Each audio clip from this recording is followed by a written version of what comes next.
Salmo 126, versículo 6. Já faz alguns dias que a gente está nesse. Aquele que leva a preciosa semente, andando e chorando, voltará sem dúvida com alegria, trazendo consigo os seus molhos. Vamos abrir a Bíblia em Mateus capítulo 9, versículo 14. Mateus 9, 14. Mateus 9, 14 a 17. Diz assim: Então vieram a ele os discípulos de João, dizendo: Por que jejuamos nós e os fariseus muitas vezes, e os teus discípulos não jejuam? Disse-lhes Jesus: Podem porventura andar tristes os filhos das bodas, enquanto o esposo está com eles? Dias, porém, virão em que lhes será tirado o esposo, e então jejuarão. Ninguém deita remendo de pano novo em roupa velha, porque semelhante remendo rompe a roupa e faz-se maior a rotura. Nem se deita vinho novo em odres velhos. Aliás, rompem-se os odres e entorna-se o vinho, e os odres estragam-se. Mas deita-se vinho novo em odres novos, e assim ambos se conservam. Romanos 12, 2. Não sedes conformados com este mundo, mas sede transformados pela renovação do vosso entendimento, para que experimenteis qual seja a boa, agradável e perfeita vontade de Deus, em nome de Jesus. Então eu queria chamar essa mensagem de rompendo as barreiras do velho, para que nós possamos entender que para cada tempo há um modo, e a vida que você já teve, ou as coisas que você fazia para sustentar aquilo que você tinha de revelação da palavra de Deus e da pessoa do seu filho, essas coisas já não são suficientes. Já não são suficientes. E você precisa se adequar a isso, para que você não tenha tantas necessidades espirituais. Então o devocional que você tinha, hoje já não te serve mais, precisa aumentar esse grau. À medida que você vai conhecendo, você vai precisando ser novo. Você vai precisando ser novo para que você não pereça no tempo que Deus determinou, nas estações que são determinadas, na estação da sua vida. Nós precisamos entender que vai ter dias que eu vou estar chorando, vai ter dias que eu vou estar sorrindo, vai ter dias que eu vou precisar jejuar, vai ter dias que eu vou descansar do jejum, vai ter dias que eu vou ter que ir para os montes, vai ter dias que eu vou adorar, vai ter dias que eu vou louvar em celebração, vai ter dias que eu vou chorar. Mas tudo isso não vem para nos matar. Quando nós lemos Salmo 126, versículo 6, aqueles que com lágrimas, aqueles que com lágrimas plantam, ou na minha versão, desespero, vibrarão com a sua colheita de alegria. Ou seja, tudo aquilo que o Senhor colocou em suas mãos, o tempo não é para matar aquilo que Deus lhe deu. Não é para matar. O que mata a semente que o Senhor colocou em suas mãos é suas necessidades espirituais que não são supridas. É sua vida no Senhor que não é suprida. Porque você não conseguiu discernir que era um tempo de processo, que era um tempo de amadurecimento, que era um nível a mais. E não dá para continuar a mesma coisa. Porque nós esperamos pelo novo e nós esperamos, quando nós perecemos e temos essas necessidades espirituais, o que a gente espera? Que aconteça alguma coisa nova. E não vai acontecer alguma coisa nova, porque o desejo de Deus é que nós sejamos novos. O desejo de Deus é que a nossa mente seja renovada. O desejo de Deus é que eu leia a palavra de Deus de uma forma nova. O desejo de Deus é que eu cante um cântico novo. Mas não que seja aquele que não é repetido, não, é um jeito novo de cantar. É uma forma nova de cantar, é a renovação da vossa mente. É a renovação dos meus pensamentos, é como eu enxergo, é como eu vejo as coisas. Então, se nós conseguirmos enxergar a vida, a partir do Salmo 126, versículo 6, aqueles que com lágrimas semeiam, com júbilo colherão, esquece a alegria da colheita. Esquece a alegria da colheita porque ela é certa. Eu queria que nós focássemos no propósito do tempo e o modo. Nós não vamos parar de guardar a preciosa semente, a essência. Nós não vamos parar de proteger a preciosa semente, a essência, aquilo que Deus já me deu. E eu não vou me entristecer, eu não vou me angustiar e nem ter necessidades espirituais só porque o tempo mudou, a estação mudou. Quando a estação muda, nós nos adequamos a ela. Virou o tempo, não tem ninguém agora mais sem blusa por aí. Virou o tempo, ninguém agora dorme sem coberta e sem edredom. É simples assim. É simples assim. Nós precisamos recuperar o tato, a sensibilidade espiritual. O tato, a sensibilidade espiritual. Porque nesses tempos de adversidade, como o Salmo diz, e nós já falamos o porquê disso, nós já demos todo o contexto aqui em outra palavra, mas como o Salmo diz, é um tempo de adversidade, e quem persevera nos tempos de adversidade não perde o propósito, porque nesses tempos de adversidade é que se formam filhos, nos tempos de adversidade é que se molda caráter, nos tempos de adversidade é que se realmente forja, é o teste do fogo, é a purificação pelo fogo, é o batismo com fogo em Jesus. Nesses tempos de adversidade somos forjados do caráter, porque é os tempos de adversidade que vai provar a nossa perseverança. É nos tempos de adversidade é que vai provar a nossa fé, nos tempos de adversidade é que vai provar a nossa convicção. Então os tempos de adversidade não vêm para nos matar, os tempos de adversidade não vêm para te deixar numa escassez espiritual. Os tempos de adversidade vêm para te aproximar ainda mais do Senhor. Vem para te aproximar ainda mais dele. Mateus capítulo 9, versículo 14 que nós lemos, alguns chegaram até Jesus e perguntaram: por que nós jejuamos e os seus discípulos não jejuam? Jesus respondeu a eles: pode alguém estar triste estando com o esposo, estando nas bodas, estando na festa de casamento? Pode alguém estar triste estando ali com seu esposo? E aí Jesus diz a ele: não se coloca um remendo novo em pano velho, não se deita vinho novo em odres velhos, porque se rompe. Aí Jesus completa a resposta e dá a eles: mas quando eu for, quando ele não estiver mais com eles, então eles vão jejuar. Então qual é o propósito do jejum? Nos aproximar ainda mais dele. Qual o propósito do jejum? É porque Ele quer fazer em nós coisas novas.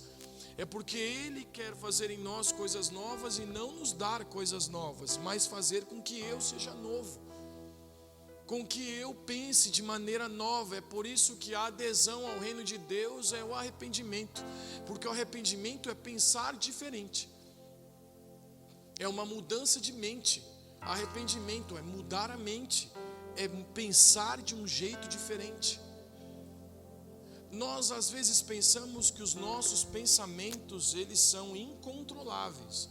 A gente acha que o nosso pensamento vem e de repente ele veio e eu penso, eu vejo as coisas e eu penso, e é tudo incontrolável involuntariamente. Há uma estrutura no seu pensar, há uma estrutura de como você pensa, há uma estrutura sua de pensamentos que Jesus precisa entrar aí e mudar isso. Que a nova vida em Cristo, aquela que nós recebemos, ela muda toda essa estrutura. Para termos a chance, para termos o privilégio de podermos nos arrepender e então estarmos diante do Senhor no reino de Deus.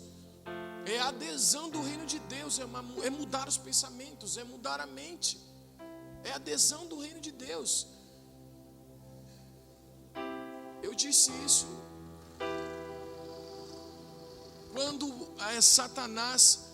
quando Satanás foi tentar Eva, foi fazer com que Eva fosse tentada a pecar.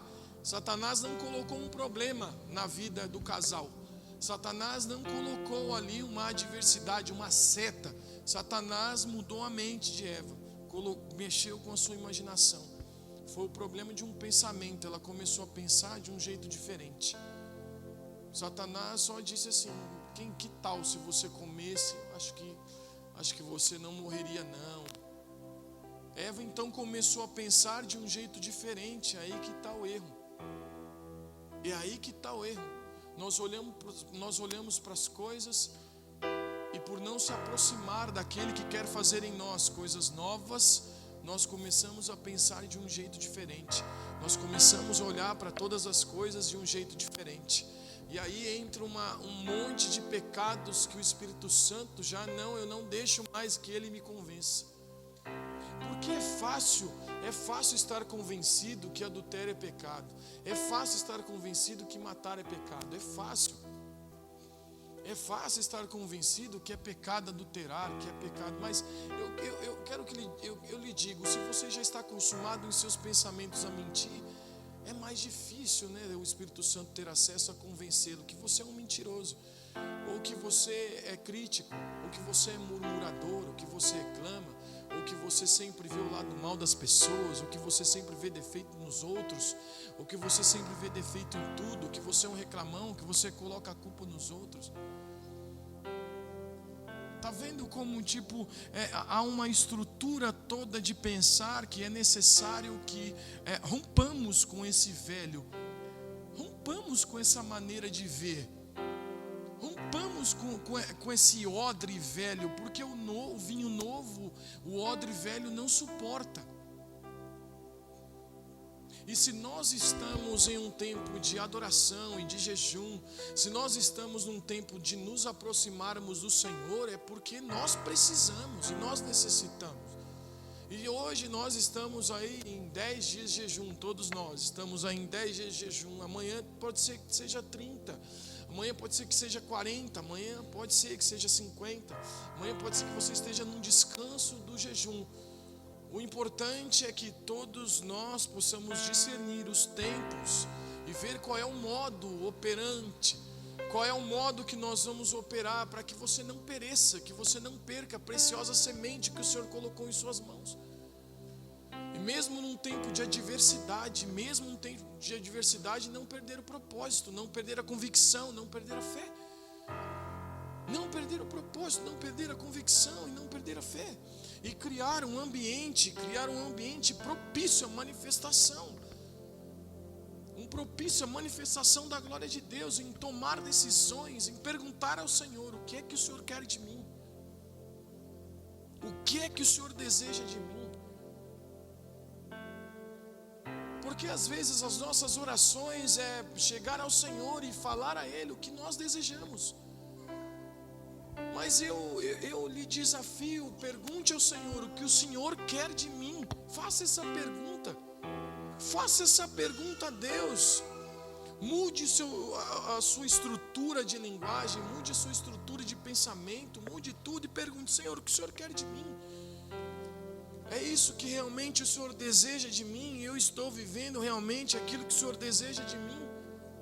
Há tantas decisões tomadas em nossa vida sem ao menos sequer guardar o propósito de Deus, sem ao menos sequer a preciosa semente, sem ao menos sequer ter a humildade de Cristo, sem ao menos sequer ter a mansidão de Cristo, o amor de Cristo, a compaixão de Cristo.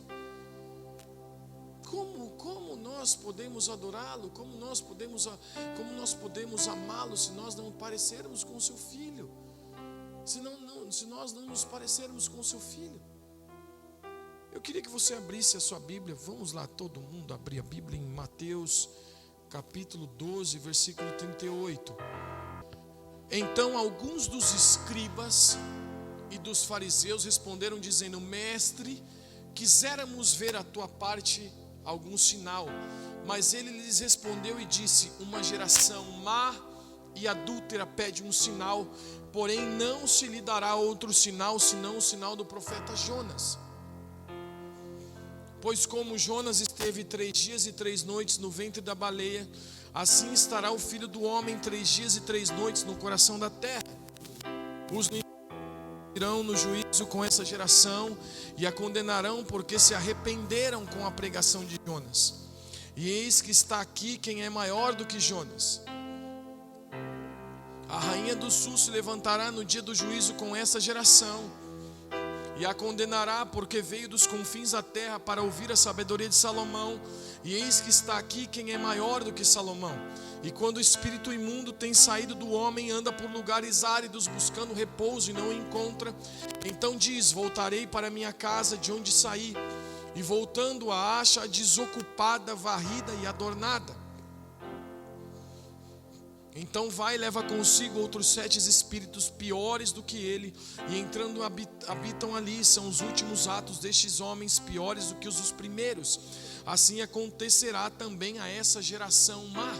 Quando nós usamos esse texto para falar do indivíduo. Que o indivíduo, quando está endemoniado, sai o demônio, vem 7 pior. Mas Jesus está dizendo, está falando essa parábola, está comparando, e no final ele diz: assim será também com essa geração má. Ele está falando de uma geração, ele não está falando de um indivíduo. Ele está falando de uma geração má e adúltera, ou seja, que não tem aliança. Porque ele diz que o sinal do profeta Jonas, ele fala de Nínive e fala assim: os ninivitas ressurgirão no juízo com essa geração e a condenarão, porque se arrependeram, ou seja, porque eles mudaram a forma de pensar, porque eles romperam com o velho, com a pregação de Jonas. Jonas pregou, então eles romperam com o velho, eles romperam com a velha forma de pensar, eles romperam com quem eles eram. E aí Jesus está dizendo de uma casa que é varrida e adornada, mas é desocupada. A casa que é varrida e adornada, mas é desocupada. E eu entendo que muitas pessoas se alegraram e aderiram à morte de Jesus sem aderirem à sua ressurreição. E as pessoas que aderiram à morte de Jesus sem aderir à sua ressurreição, têm a casa varrida e adornada, mas desocupada.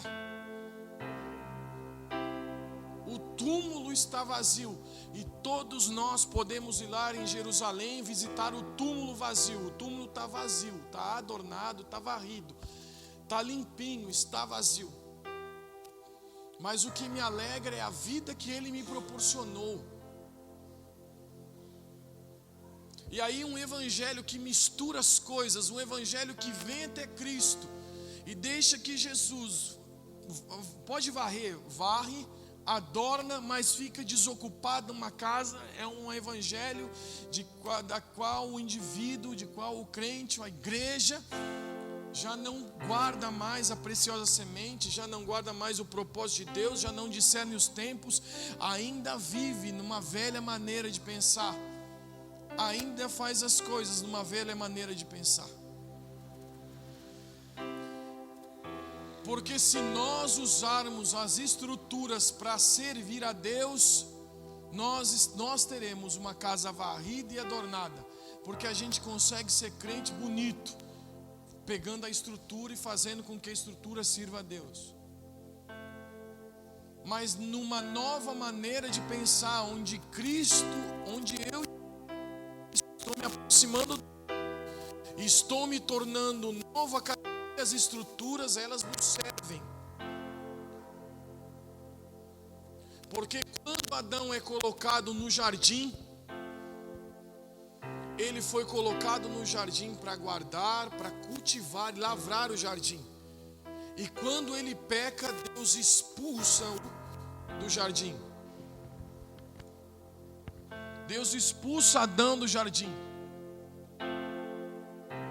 E aí o texto de Gênesis diz assim: e Deus expulsou Adão do jardim para que trabalhasse do suor do seu rosto. Porque servir a Deus é partir de um pensamento, de ter um caráter moldado de filho.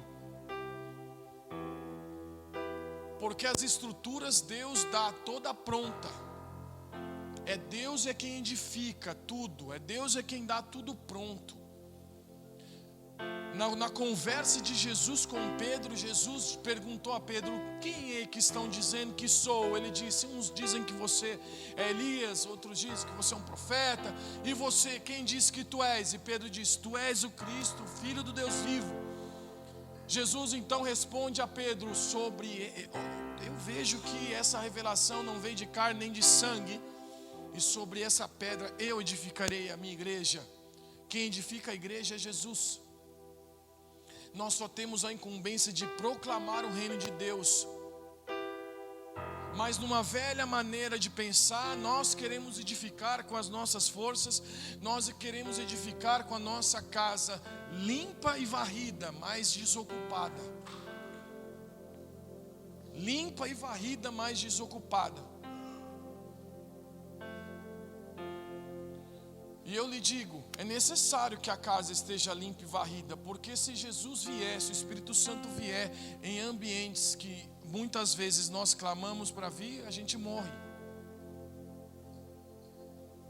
Porque o Espírito Santo estava lá na igreja quando Ananias e Safira mentiu ao Espírito Santo. E é verdade que tem cultos que o Espírito Santo nem vem, é às vezes até bom. Não se escandalize, porque senão mata todo mundo. Nossa, mas será que isso acontece? É claro que não acontece. Para uma geração má e adúltera que não tem temor mais a Deus, uma geração má e adúltera que quer honrar a Deus só com os seus lábios e não com o seu coração, com uma geração má e adúltera que não quer comprometimento com o Senhor, que não tem comprometimento com Deus realmente. Mas com uma geração que limpa a sua casa, que deixa ser adornado, mas ocupa. Abra sua Bíblia em Colossenses capítulo 3, versículo 1 a 7. Toda vez que você saiu do propósito foi porque você pensou demais em coisa que não devia. Toda vez que você saiu do propósito foi porque você pensou demais de maneira errada, não pensou da maneira como Cristo pensa. Colossenses 3, 1 a 7. Portanto, se já ressuscitastes com Cristo, buscai as coisas que são de cima, onde Cristo está sentado à destra de Deus. Olha o que diz Colossenses.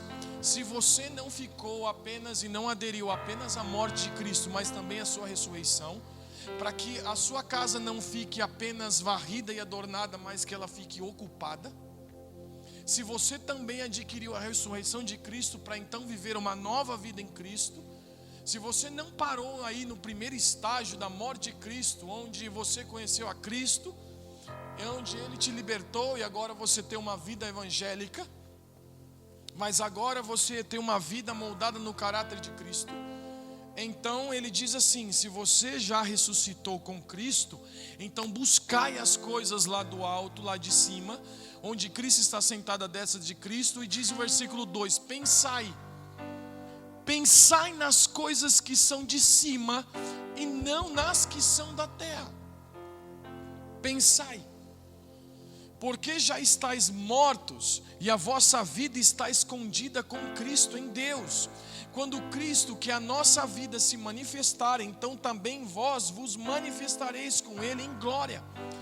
Mortificais, pois, os vossos membros que estão sobre a terra: a fornicação, a impureza, a afeição desordenada, a vil concupiscência, a avareza, que é a idolatria, pelas quais vem a ira de Deus sobre os filhos da desobediência, nas quais também em outro tempo andastes, quando viveis nelas. Mas agora despojai-vos também de tudo: da ira, da cólera, da malícia, da maledicência, das palavras torpes da vossa boca. Não mintais uns aos outros, pois que já vos despistes do velho homem com seus feitos, e vos vestistes do novo, que se renova para o conhecimento, segundo a imagem daquele que o criou, onde não há grego nem judeu, circuncisão nem incircuncisão, bárbaro, cita, servo ou livre, mas Cristo é tudo e em todos. Revesti-vos, pois, como eleitos de Deus, santos e amados, de entranhas de misericórdia, de benignidade, humildade, mansidão, longanimidade, suportando-vos uns aos outros e perdoando-vos uns aos outros. E se alguém tiver queixa contra outro, assim como Cristo vos perdoou, assim fazeis vós também. E sobre tudo isso, revesti-vos de amor, que é o vínculo da perfeição. E a paz de Deus, para a qual também fosse chamados em um corpo, domine em vossos corações, e sede agradecidos. A palavra de Cristo habite em vós abundantemente, em toda sabedoria, ensinando-vos, admoestando-os uns aos outros, com salmos, hinos, cânticos espirituais, cantando ao Senhor com graça em vosso coração. E quanto fizerdes por palavras ou por obras, fazei tudo em nome do Senhor Jesus, dando por Ele graças a Deus Pai.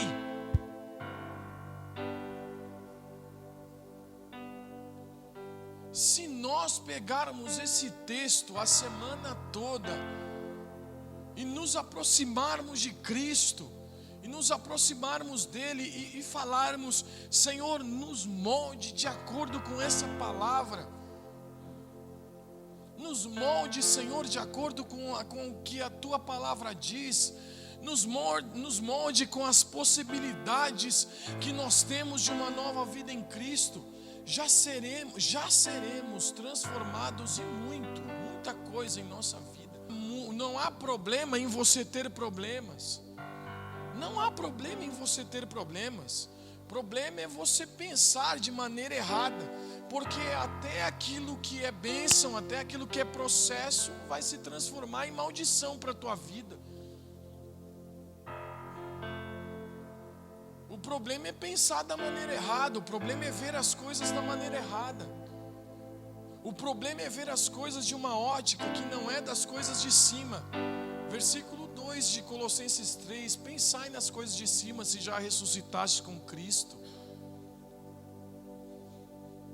Quando nós pedimos então que venha o teu reino, deixa o teu reino vir, que o teu reino venha, que o teu reino venha, que o teu reino venha, há uma estrutura de pensamento no reino de Deus.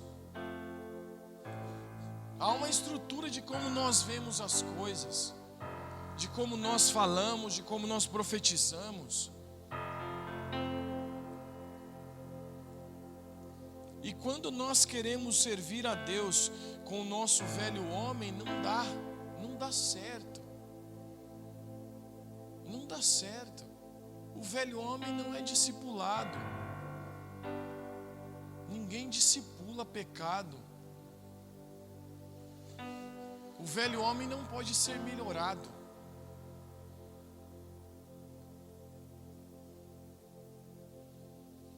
velho homem não pode tomar dipirona, não serve. Dipirona é para quem está aí no propósito de Deus, teve uma febrinha, dá um dipirona para ele. Mas é velho homem, é pecado. Não, você tem que se despir disso daí, desses pensamentos aí rebeldes. Tem que tirar essa rebeldia do seu coração. Tem que tirar essa mentira, esse orgulho, esse ódio, essa ira do seu coração. Essa gritaria, essa blasfêmia do seu coração, porque senão não rola. Senão vai tentar argumentar, vai tentar... Cara, não rola. As coisas espirituais conversam com as coisas espirituais, as coisas carnais conversam com as coisas carnais. O que é natural conversa com o que é natural. Não há conexão da carne com o espírito. Não há amizade da carne com o espírito. Não há amizade das coisas dos céus com as coisas que são deste mundo. Não há uma amizade, não se conversam, não são amigas. Provérbios 25, 28 diz assim: como a cidade derrubada sem muro, assim é o homem que não pode conter o seu espírito. Como a cidade sem muros derrubados, assim é quem não sabe dominar-se. Voltando no Salmo 126, versículo 6. O tempo de adversidade tem muita gente que não consegue se dominar, por isso que perde o propósito. O tempo de adversidade era para continuar semeando.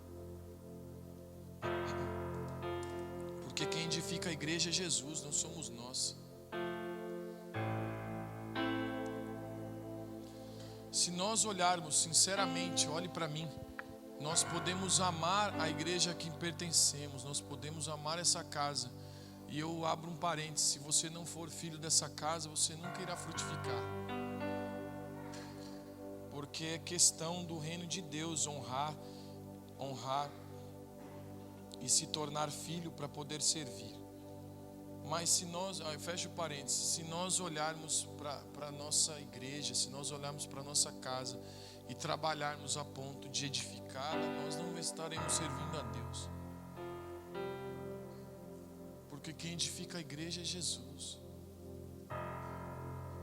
Nosso coração tem que estar voltado em dar a honra a Deus. É por isso que em nossa casa nós fazemos o melhor. É por isso que na nossa casa nós somos íntegros, inteiros. E eu pensei nisso esses dias, quando eu estava num compromisso e tinha que ir embora. Tinha que ir embora porque depois eu tinha outro compromisso. Então eu fiquei agoniado, queria sair logo, queria ir logo, sabe quando você tem outro compromisso e tal, e está com pressa. Aí quando eu entrei no carro para ir para o outro compromisso, eu falei, cara, que falta de integridade a minha. Porque onde eu estou, eu preciso ir embora porque tem outra coisa, tem a mente dividida. E assim nós achamos que servimos a Deus com a mente dividida. A gente tem a mente dividida.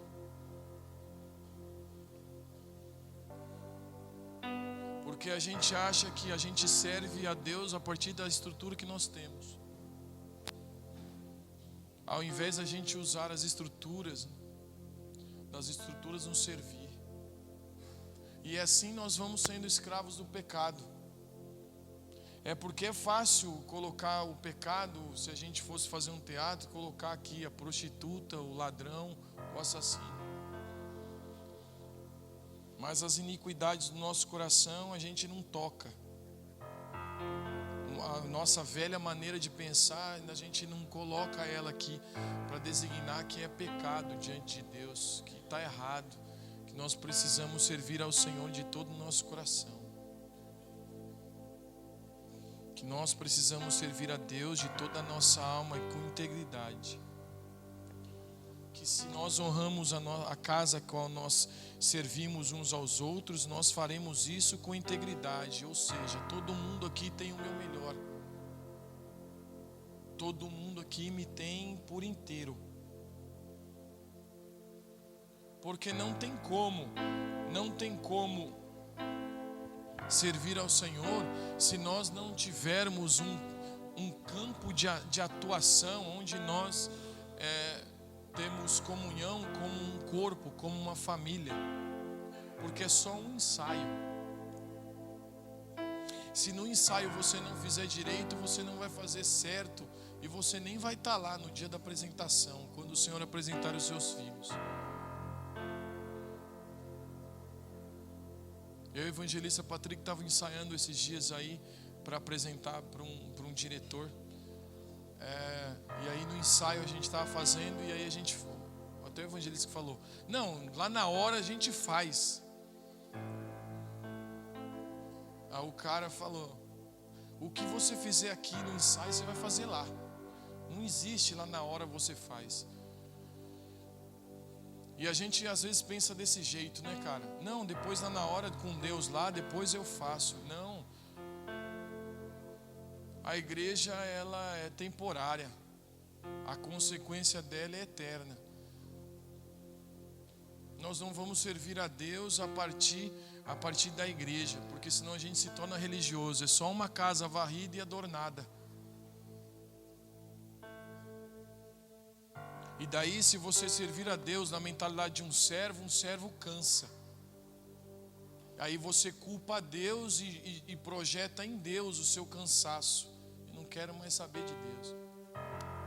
Ou então, pelo seu cansaço, você faz o quê? Você para e perde a mente de filho, perde a mente, perde sua identidade e fala: não, Deus é comigo. Se todos nós juntos temos que morrer e em Cristo, mortificar e receber do Senhor uma nova vida para criarmos uma estrutura capaz de pedir a Ele que Ele venha e que Ele habite no meio de nós. Imagina você sozinho, você é o cara.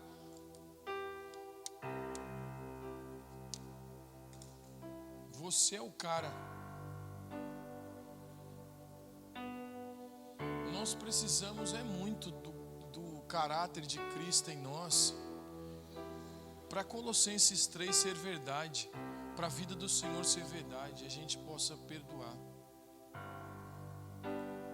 E Jesus é tão fantástico, o Senhor é tão fantástico, que Ele nos deu a adesão do arrependimento. O arrependimento é uma forma nova de pensar, é um jeito novo, é uma mudança interna. E aí você não precisa nem ficar anunciando para todo mundo. De repente Jesus mudou a sua vida e você se tornou diferente. As pessoas nem ficaram perguntando o que você fez. As pessoas nem precisam perguntar se você aderir a Jesus. Se você mudar seu jeito de pensar, uma forma nova, e vou falar: cara, eu vou ter o caráter de Jesus. Porque é impossível ter o caráter de Jesus e não ser participante dos seus traços, da sua obediência, da sua submissão, da sua autoridade. A igreja não pode querer autoridade sem querer renúncia. A autoridade é o tanto de renúncia. E aí, se você não consegue renunciar, você não tem autoridade.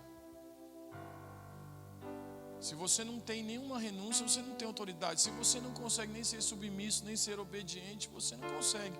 Você não tem o caráter de Cristo. A gente exalta muito o amor, né? O amor, não, eu tenho amor. Então entregue sua vida aos outros. No mínimo, entregue sua vida, porque esse é o amor de Jesus. E nós podemos ser humildes o suficientes para ter a certeza de que a gente aqui, todo mundo aqui que está aqui dentro não presta. Sem Jesus a gente não presta. Estou falando por mim e por você, me perdoe aí. Me perdoe, mas é a pura verdade. É a pura verdade, a nossa condição. Sem Jesus a gente é ruim. Sem Jesus a gente é mau. Sem Jesus a gente é egoísta. Sem Jesus a gente só pensa na gente mesmo, isso sim. Sem Jesus a gente faz tudo errado. Mas aí a gente se junta e olha para o outro e fala: cara, você tem defeito igual a mim, mas eu lhe amo porque Jesus ama através de minha vida e lhe perdoo. Lhe perdoo porque Jesus condicionou o perdão ao tanto que você dá. É a oração do Pai Nosso. Perdoai como nós perdoamos. Foi Ele quem fez isso, Ele condicionou. Faça uma pergunta ao Senhor: o que é que o Senhor quer de mim? O que é que o Senhor quer de mim? Abra sua Bíblia em Isaías capítulo 32. Eis que reinará um rei com justiça, e dominarão os príncipes segundo o juízo. E será aquele homem como um esconderijo contra o vento, e um refúgio contra a tempestade, como ribeiros de águas em lugares secos, e como a sombra de uma grande rocha em terra sedenta. E os olhos dos que veem não olharão para trás, e os ouvidos dos que ouvem estarão atentos, e o coração dos imprudentes entenderá o conhecimento, e a língua dos gagos estará pronta para falar distintamente. Ao vil nunca mais se chamará liberal, e ao avarento nunca mais se dirá que é generoso. Porque o vil fala obscenidade, e o seu coração pratica iniquidade, para usar hipocrisia e para proferir mentiras contra o Senhor, para deixar vazia a alma do faminto e fazer com que o sedento venha ter falta de bebida. Também todas as armas do avarento são más. Ele maquina invenções malignas para destruir os mansos com palavras falsas, mesmo quando o pobre chega a falar retamente. Mas o liberal, ou o nobre, mas o homem nobre faz planos nobres, e graças aos seus feitos nobres permanece firme. É nobreza continuar recebendo as sementes que o Senhor nos dá e continuar semeando sem cessar, sem parar, mesmo que seja nos tempos de adversidade, mesmo que seja nos tempos de choro, mesmo que seja nos tempos difíceis, mesmo nos tempos que você não veja os resultados. Você não vive por resultados, você vive por fé. Você não vive por resultados. Por que será que nós temos tantas crises? Senhor, qual é o meu chamado? Não sei qual é o meu chamado. O dia que descobre, aí a nossa crise é querer não ir. Porque o ministério, ele não vai querer muito de você, ele vai querer tudo. Tudo. O evangelho não quer transformar muita coisa em você, quer te transformar inteiro, tudo. A palavra de Deus não é de pirona. Não é de pirona.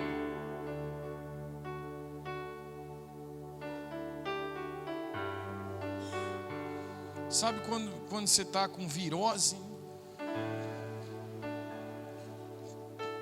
Você vai no PA e já sabe que é virose. Já sabe que é virose. Aí você vai no PA e não tem remédio. Não é verdade? Não tem remédio.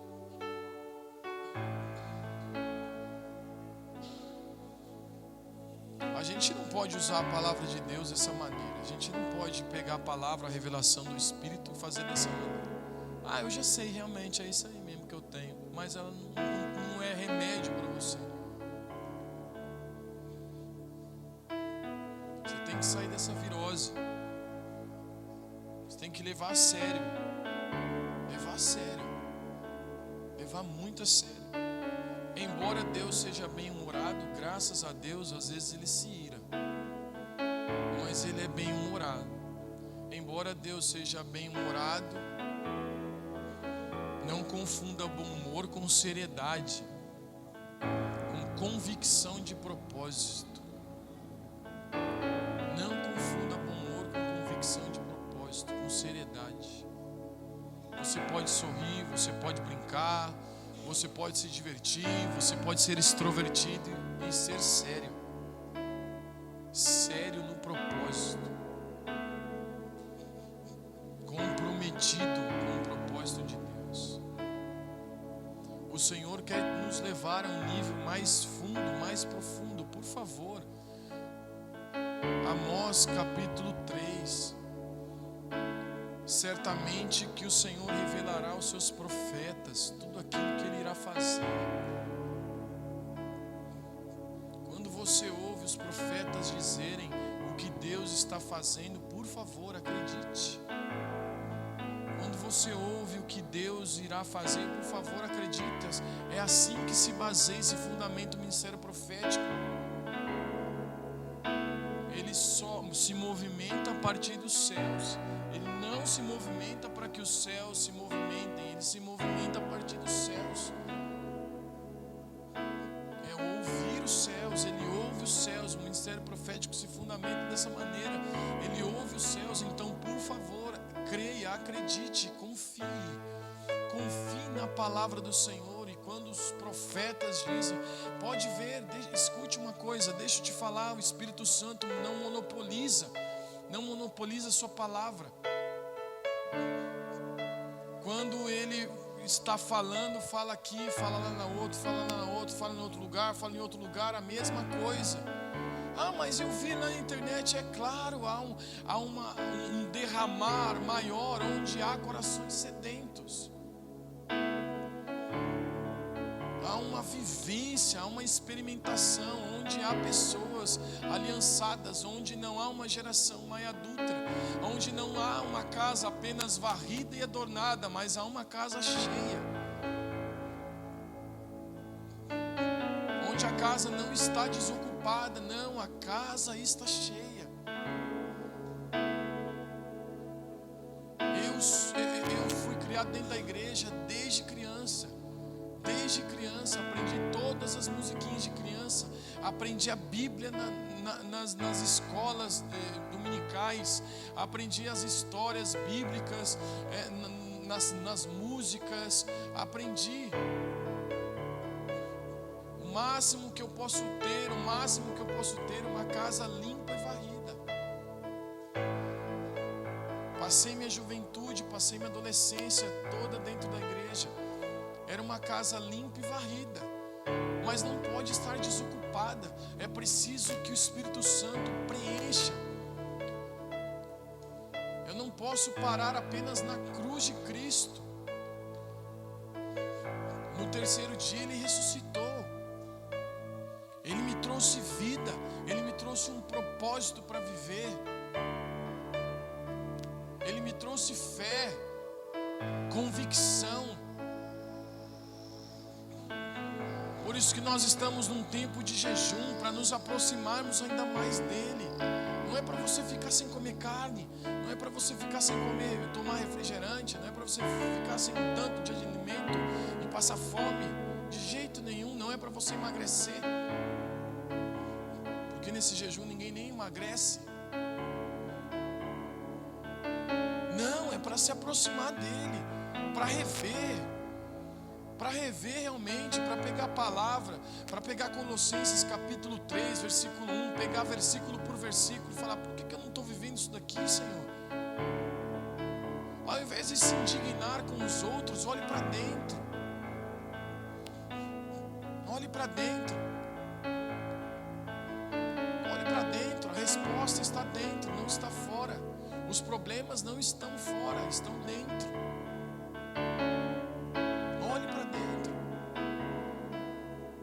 Nos tempos de adversidade, aqueles que não criaram raízes, eles sucumbem mais fáceis. Aqueles que não alicerçaram a sua casa sobre a rocha, vem a tempestade, logo o vento derruba.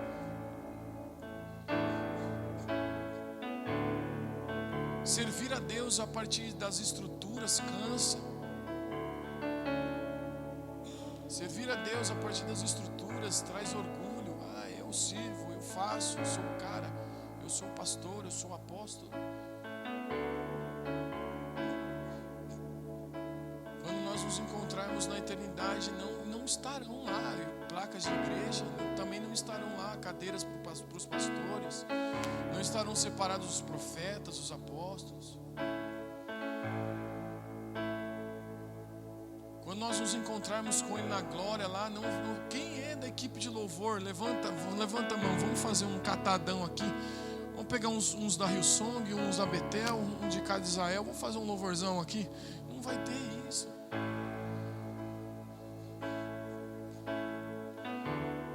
Já pensou todos nós na eternidade junto com o Senhor perguntando: quem é que sabe pregar aqui? Quem que pode trazer a palavra hoje para nós? Luiz Hermínio, eu chamo Luiz Hermínio. Já pensou, cara? Não vai ser desse jeito. Vinde as crianças, chamai as professoras de crianças para as crianças ficar ali e tal, enquanto nós adoramos a Deus aqui. Não vai ter. Não vai. Os intercessores, por favor, os intercessores, tem uma sala ali. Vocês vão lá orar lá, que nós vamos aqui com Deus aqui. Não vai ter.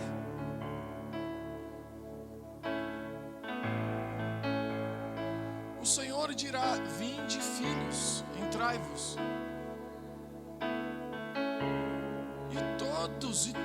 E todos no caráter de filhos. É assim que o Senhor deseja nos moldar. Aí eu, no caráter de filho, posso ser um pastor. Aí eu, no caráter de filho, porque filho é generoso, filho é bondoso, porque filho é submisso, porque filho quer estar com seu pai, porque filho honra, porque é mandamento, é ordem, é mandamento. Por que fazer de opção aquilo que é uma ordem? Por que fazer de opção? Por que dar o seu ponto de vista naquilo que é uma ordem de Deus?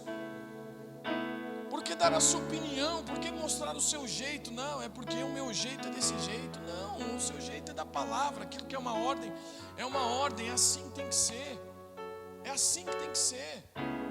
Os princípios não podem ser quebrados. Princípios precisam ser vividos. Porque princípios encurta a margem do rio, para o rio ficar mais forte. Agora imagine todos nós aqui vivendo realmente a vida que Cristo nos proporcionou, a ressurreição de Cristo em nós, um desejo ardente que o Senhor nos faça em nós coisas novas. Não esperemos algo novo acontecer. Não, o Senhor quer te fazer novo. O Senhor quer te dar um novo olhar. Para um pastor pode doer uma cadeira vazia, mas para o evangelista é uma oportunidade que ele tem de ganhar uma alma. Para o evangelista é uma oportunidade dele ganhar uma alma.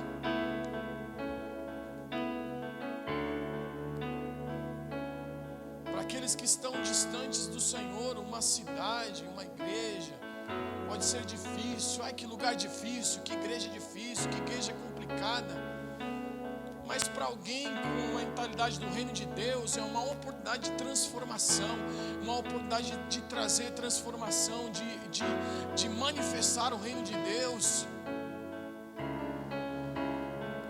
Para muitos, olhem para as pessoas e falam: cara, essa pessoa é difícil, essa pessoa é complicada, essa pessoa não quer nada com nada. Mas para alguém que recebeu a vida em Cristo, vê a oportunidade. Cara, aquela pessoa ela é uma oportunidade do Senhor manifestar a sua glória.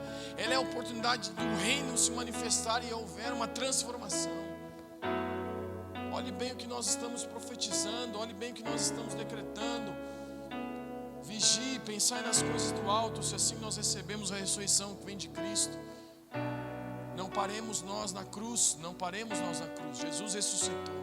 Há uma vida nova para que o velho se rompa, para que venha o novo do Senhor. Amém. Porque você fica esperando o Senhor fazer de novo, porque às vezes a gente espera, né? Faz de novo. Não, Ele não vai fazer de novo. Ele quer fazer novas coisas em você. nova coisa em você. Aquilo foi para aquele tempo. Aquilo foi para aquele tempo. Imagina quando você conheceu, né? Você conheceu a Jesus e tal. Você era um bebezinho, usava fralda. Você não precisava ir no banheiro. Tinha fraldinha lá, era só tirar a fralda, passar um lencinho umedecido, e amém. Aí você foi passando as estações, foi passando o tempo, foi conhecendo revelações da palavra de Deus, vieram até você, e aí você, pronto, virou um menino, virou um adulto na fé, e aí você quer, Senhor, faz de novo, coloca a fralda em mim de novo, só se você ficar velho, e for uma fralda geriátrica, aí ninguém quer usar. E nenê também, e você adulto também usando fralda, é feio, já passou essa época. A chupeta já não te serve mais. Nenhum nenê nasce com chupeta. É o pai e a mãe que dá, não é verdade? É o pai e a mãe que dá. Nenhum nenê nasce com chupeta, a não ser a Meg dos Simpsons. A não ser ela. Nenhum nenê nasce com chupeta. Aí depois o próprio pai e mãe que deu a chupeta pro nenê, cara, acha feio. Que coisa feia, você chupando chupeta. Tira essa chupeta, me dá essa chupeta. Foi o pai e a mãe que deu, cara.